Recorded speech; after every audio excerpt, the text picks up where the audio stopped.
पत्नी से छुटकारा। बेटा अपने पिता के पास गया और बड़ा परेशान होकर अपने पिता से कहा, मैं अब मेरी पत्नी के साथ एक पल भी नहीं बिता सकता। वो मुझे अब आंखों में छुपने लगी है।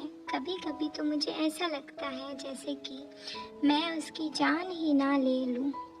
लेकिन मैं यह भी जानता हूँ कि ऐसा करके मैं अपने ऊपर ही और ज़्यादा मुसीबत मोल ले लूँगा। पिताजी, अब मैं आपके पास आया हूँ।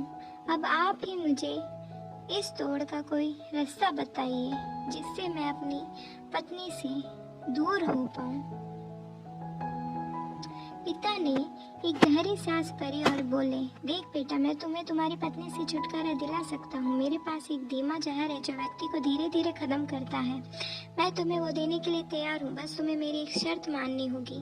दरअसल ये शर्त भी तुम्हारे भले के लिए ही है। तुम्हें आज से ही अपनी पत्नी से अच्छा व्यवहार करना होगा, उससे प्यार से बात करनी होगी, उसका एक बच्चे की तरह ख्याल रखना होगा, उसकी बातें, उसकी शिकायतों को सुनना होगा।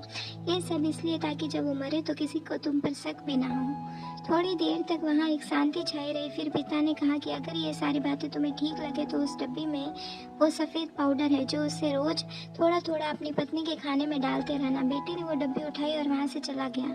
30 दिनों के बाद बेटा फिर से अपने पिता के पास लौटा तो उसकी आंखों में आंसू थे, उसके चेहरे पर गलाने की भावना थी। वह अपने पिता के पैरों में गिर पड़ा और बोला, पिताजी, अब मैं अपनी पत्नी को मारना नहीं चाहता। मैं उससे बहुत प्यार करता हूँ। आप उस जहर का असर खत्म हो जाए।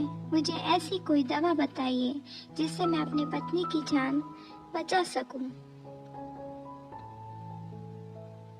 पिता ने अपने बेटे को उठाया और बोला, डरो मत बेटा, उस डब्बी में कुछ नहीं था, सिर्फ चावल का आटा था। असली जहर तो तुम्हारे मन में ही था और मैंने जो तुम्हें शर्तें बताई थी वो उस जहर का तोड़ था।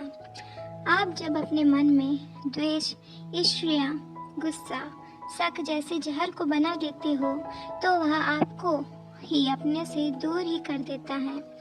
उनसे निपटने का यही तरीका है कि अपनों की बात सुने और अपनों का ख्याल रखें, अपने अंदर दया भाव रखें, माफ करना सीखें और ज़्यादा अपेक्षा किसी से ना रखें। धन्यवाद दोस्तों। अगर आपको हमारी कहानी पसंद आई हो तो कमेंट बॉक्स में जाकर एक कमेंट ज़रूर कीजिएगा और हमारे चैनल को सब्सक्राइब कीजिएगा। धन्यवाद दोस्तों।